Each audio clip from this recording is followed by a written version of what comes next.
This is my submission for Approximating Caustics in image space. So let me just check what frames I'm at the moment. I'm not going to print them on the screen. I'll just tell you what they are. They're 150 frames at the moment. So let's just show off the caustics first.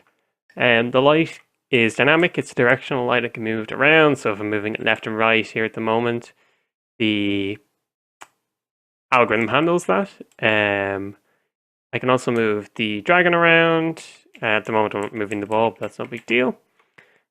So I will just show the debug mode first so we can get a good idea of what's going on. In the bottom left you are seeing the positions of the caustic producers from the light's view.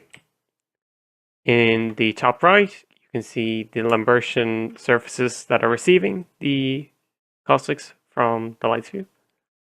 And in the top left it's the actual caustic map that's being produced by the algorithm. And what essentially happens is that you kind of splat photons, which are really points, through the caustic producers. You estimate where they land on the receiver's texture. That's the final result. And you render from the camera view in the bottom right, and you look up the caustic map. I set up a few parameters that you can change. One of them is the size of the points that are being rendered as kind of photons. So if I make them bigger at the moment or smaller, let me show it on the ball as well. Bigger, smaller. And that has an effect on the frame rate. The bigger the points are, the lower the frame rate. The points are actually, they are not directly points. They are actually point sprites. And the texture that's used on the sprites is light with a fall off, and the fall off is quite similar to a Gaussian distribution. It just gives a nicer edge to the caustic map. And there's some aliasing on the shadow map and the caustic map at the moment because I'm not filtering either of them, which you could do, but I just didn't have time to get around to it. So let me just show the intensity as well. And the intensity of the caustic can be changed. It is initially changed by the actual size of caustic producers. What that means is that in the bottom left view, the number of pixels that are actually rendered scales the intensity, of the caustics.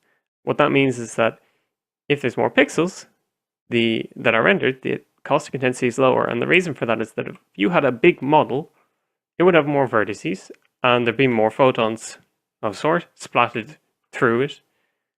And that would increase the intensity of the caustics. But that doesn't make sense. So the bigger your object actually is, you want to scale down the intensity of the caustics so that when the points are splatting, they have less of a contribution. And this is a controllable parameter here. This is an extra controllable parameter that just scales the caustic intensity and is really used for kind of artistic purposes so that you can get the field that you like from the caustics. So you can play around between the size of the points and the intensity to get, what you think looks best. Let's just go with that for the moment. I will just show changing color. I originally didn't color things. I thought it was a nice improvement to the algorithm. So you change the color of the dragon. It also picks it up in the caustic map of it, which I think is quite nice. Let me turn off the TV. No need for that right now. And yeah, that's about it really. Thanks very much for watching. There's one thing I forgot to mention, and that is that the algorithm is fill rate dependent. So if I just make this dragon really, really big, my frames are going to drop heavily.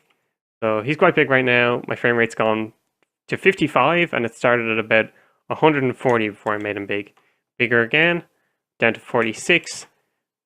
Bigger again, 40. So how big the object is that's on the screen will affect your frame rate. Thanks.